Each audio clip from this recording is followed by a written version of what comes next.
right, good morning everyone. My name is Fiso Mboto, and today we'll be going through some of the highlights from our Amazon company update report, where we'll be touching on a little bit of the thesis, a little bit of the results, and how we tie it all up on our valuation and our recommendation.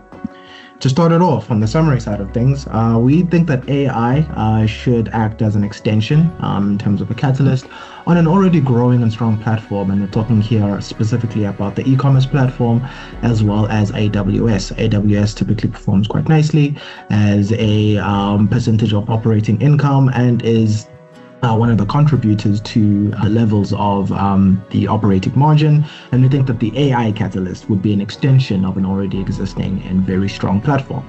Now we have an intrinsic value of about $269 per share with an upside of about 28% when the report was released, and we recommend a buy. Our recommendation is based on a few things. One of them is the structural shift towards a higher margin AWS, and we'll illustrate this in a couple of slides' time.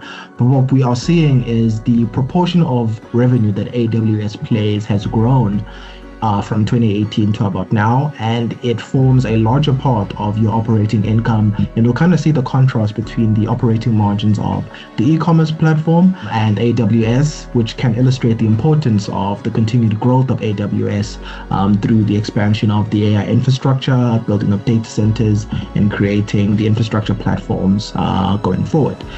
Then we've got strong operational cash flows amidst uncertainty around the capex spend in the sector. So what we have been seeing with the hyperscalers is that they've been writing checks, and they've been writing very high ones around AI infrastructure as the race to being the first at doing it quite well continues.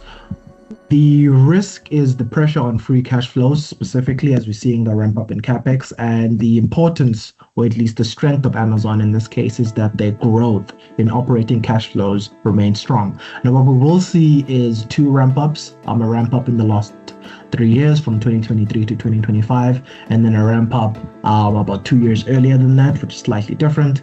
And we're going to illustrate as to where really we see operating cash flows going and why we're still a bit positive on Amazon and their capex spend and generation of cash flows, despite the overhang or uncertainty and risk around capex in the sector overall.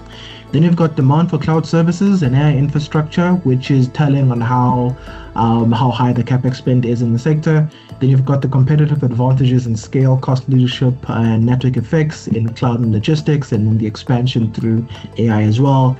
And then last but not least is attractive valuation levels.